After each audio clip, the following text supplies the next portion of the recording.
Oklahoma is expected to hire Nate Dreiling as its new linebackers coach. No word yet on defensive coordinator title, but we'll see. Let's talk about what this means for Oklahoma and how we got here. What's up, kinfolk? It's RJ Young. I am not on a step mill. If this is your first time watching the #1 college football show, welcome. Thank you for joining us here. We talk college football 365 days a year, 24/7. That is what this show is all about. So if you like the show, hit that subscribe button, ring the bell so you don't miss segments like this in the future. And if you're a returning viewer to the show, you probably are, consider hitting that like button and that subscribe button, because only about 63% of the people that, watch this show also don't subscribe. That means that there's a whole bunch of people that like the show that just don't hit the follow button, because that's what it is. It's not taking any money from you, none of that. It's just letting YouTube know, hey, I want to join I want to join this channel that's got more than 130,000 subscribers to it, and leave me a comment below. Do you think Nate Dreiling is a good hire for Oklahoma? It remains to be seen, is my first reaction to this.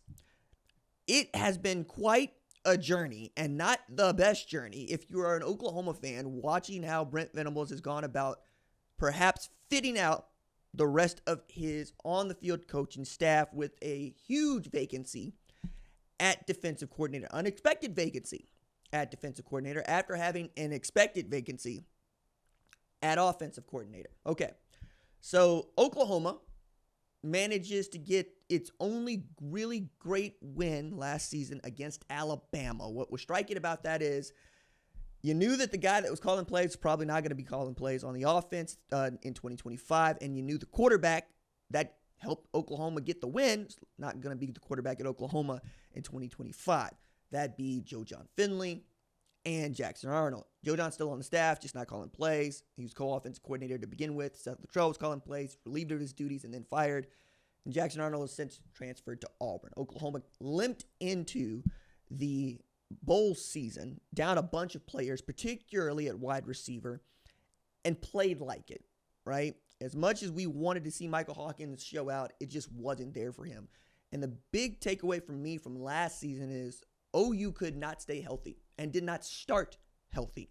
That has to be fixed. And Jerry Schmidt's still strength and conditioning coordinator, and there's been absolutely no talk of movement from there.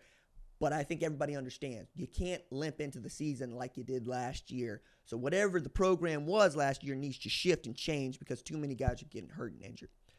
Then Rich Rodriguez put together another great season in Jacksonville State and earns an opportunity to get back to West Virginia, where he more or less put that place on the map for folks of my generation. West Virginia was playing great football before that, but I'm thinking of those guys that we know by name. College football great. Steve Slayton, Pat White, Noel Devine, right?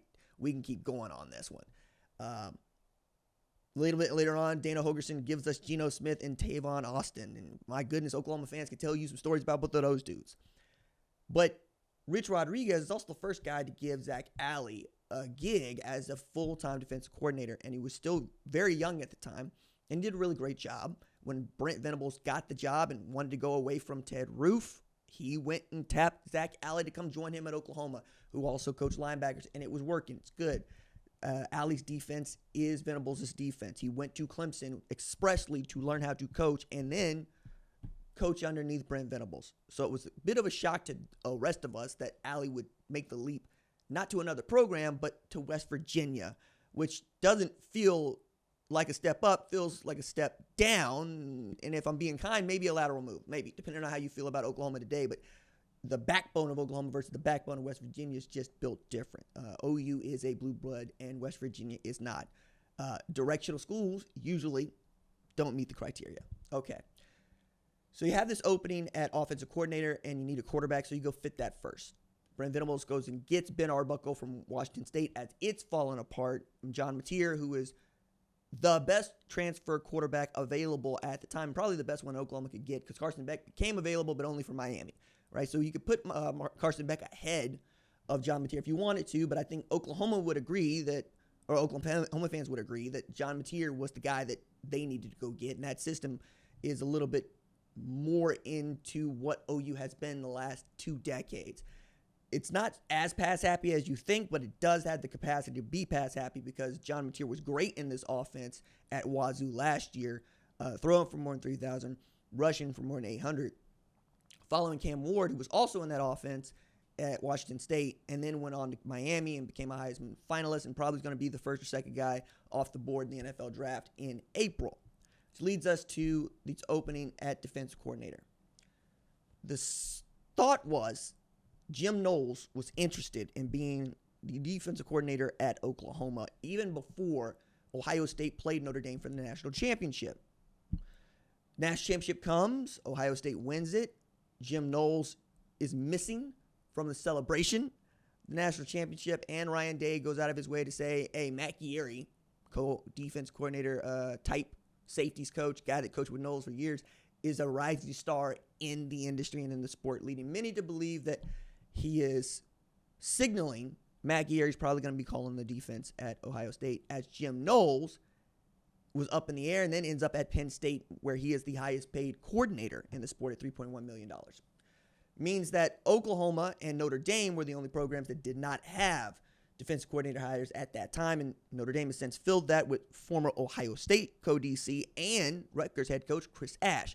Not as much buzz, especially judging by how many people give a damn about that segment that I did around the Notre Dame hire, and I don't know that it's going to be any buzz at all around this hire for Oklahoma. As a matter of fact, it is deflating to think that Oklahoma's gone from Jim Knowles to Nate Dreiling, and it's situated that way because Nate Dreiling hasn't done much.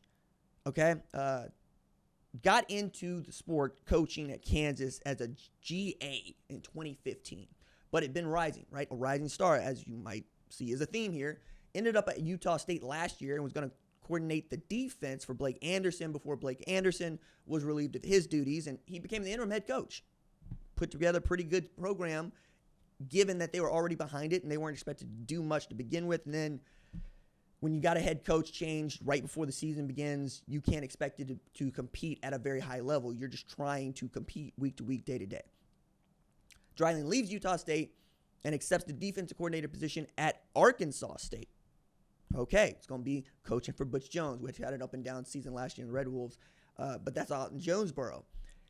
We known that Nate Dreiling and Brent Venables get along. We also know that he's been very fond of the idea of having younger, hungrier guys working for him, and Dreiling fits that criteria. 34 years old and still trying to figure it out. Him coaching linebackers brings about a couple of things here. Either Brent Venables is calling the plays for the linebackers, or he's going to give the play calling privileges to a leader in the clubhouse for many of y'all, the Matt Gieri of Oklahoma, if you will, Brandon Hall. Brandon Hall, who's been coaching a very long time, right? Nearly a quarter century he's been coaching football. He coaches the safeties, been doing a good job. A lot of people like him. A lot of people want to see him be the play caller if that's what it is. OU's got a co-DC in Todd Bates. Maybe it's another co-DC in Hall, and even another co-DC in Nate Dreiling. Maybe you get 3, maybe you get 2, maybe you get 1. Still doesn't answer the question who's calling the plays for the defense. I think many of us would like to see what this defense would look like if Brent Venables was calling the plays. I realize that head coaches come in basically 2 packages now. CEO head coach, play calling head coach. CEO head coach usually goes and wins you championships a little later in the season, right? Play calling head coach can win you a bunch of games. Oklahoma has not shown itself to be capable of playing for championships in the Brent Venables era.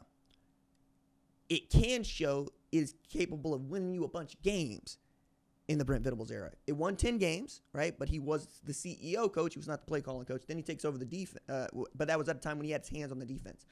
Take full control of the defense, hand the offense to Ben Arbuckle, and coach the hell out of what you got here, and then we'll see. But I did want to talk about Nate Dreiling being added to Oklahoma's coaching staff in as much as it's news, because it's news if you're an Oklahoma fan nationally. I think we're just going to get dunked on as we talk about Nate Dreiling moving from Jonesboro to Norman. But it's my team. I love the team. I love talking about that team. I love talking about college football. And as you can very well see, it's been pretty slow around these parts in the college football news space. So we kind of take what we can get.